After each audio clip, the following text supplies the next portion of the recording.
بسم اللہ الرحمن الرحیم۔ السلام علیکم ورحمۃ اللہ وبرکاتہ۔ میں محمد اسامہ سرسری۔ الفاظ قرآن کی لغوی، صرفی اور نحوی تحقیق کا سلسلہ جاری ہے۔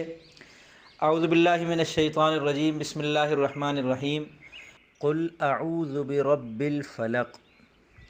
اس آیت میں لفظ قل، اعوذ، بی اور رب، ان چاروں پر گزشتہ ویڈیوز میں بات ہو چکی۔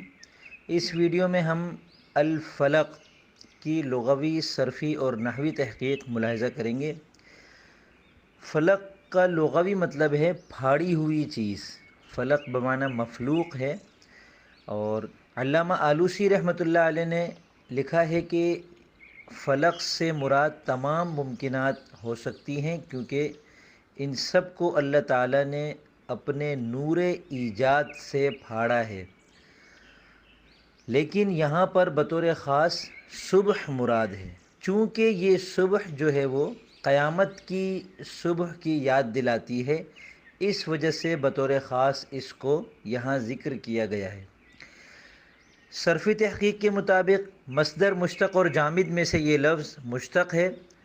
صیغہ واحد مذکر، گردان صفت مشبہ، 6 اقسام میں سے ثلاثی مجرد ہے، باب ضرب یضرب، اور 7 اقسام میں سے صحیح ہے۔ نحوی تحقیق کے مطابق الفلق اسم، فعل اور حرف میں سے اسم ہے، اور معرفہ نکرہ میں سے معرفہ ہے، معرف باللام ہے، مذکر اور مؤنث میں سے مذکر ہے، واحد تثنیہ اور جمع میں سے واحد ہے، متمکن اور غیر متمکن میں سے یہ اسم متمکن ہے، اور اس کی 16 اقسام میں سے مفرد منصرف صحیح ہے۔ اسماء عاملہ میں سے یہ صفت مشبہ ہے، اور اسماء معمولہ یعنی مرفوعات، منصوبات اور مجرورات میں سے یہ مجرور باضافت ہے، مضاف الیہ ہونے کی وجہ سے مجرور ہے۔ تو یہ تھی اس لفظ کی لغوی، صرفی اور نحوی تحقیق۔